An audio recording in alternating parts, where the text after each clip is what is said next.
Oggi ci troviamo ad Alghero, l'immobile che a breve vi mostrerò si trova nella località di Sasegada, a breve distanza dall'aeroporto e dall'agriturismo San.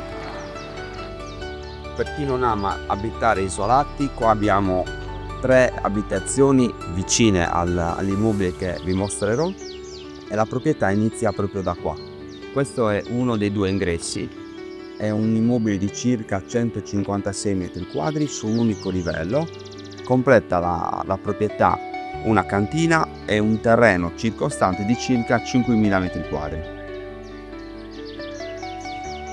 Questo è il secondo ingresso della proprietà e qua confiniamo con la proprietà di Samandra.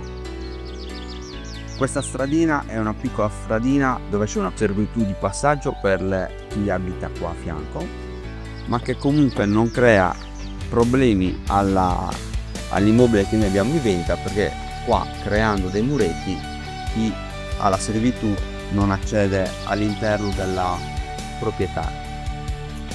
Qua sulla destra abbiamo il bombolone del riscaldamento che ha gas e qua c'è invece la caldaia che andrebbe sostituita.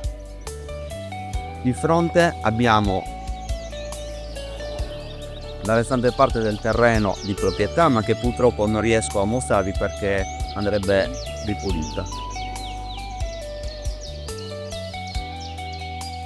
Questo è l'ingresso dell'immobile. Adesso andiamo a vedere la casa. Portoncino blindato, cucina,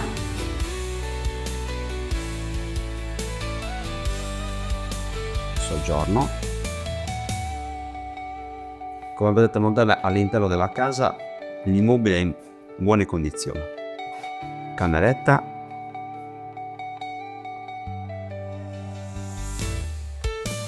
proseguiamo con il corridoio, abbiamo un bagno,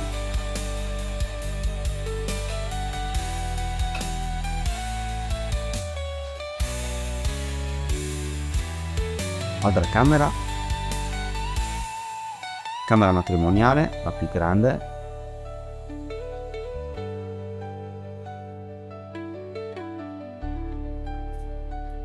secondo bagno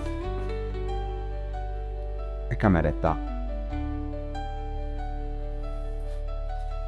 Se cerchi un immobile ad Alghero tutto su un unico livello di circa 150 metri quadri e indipendente, chiamami.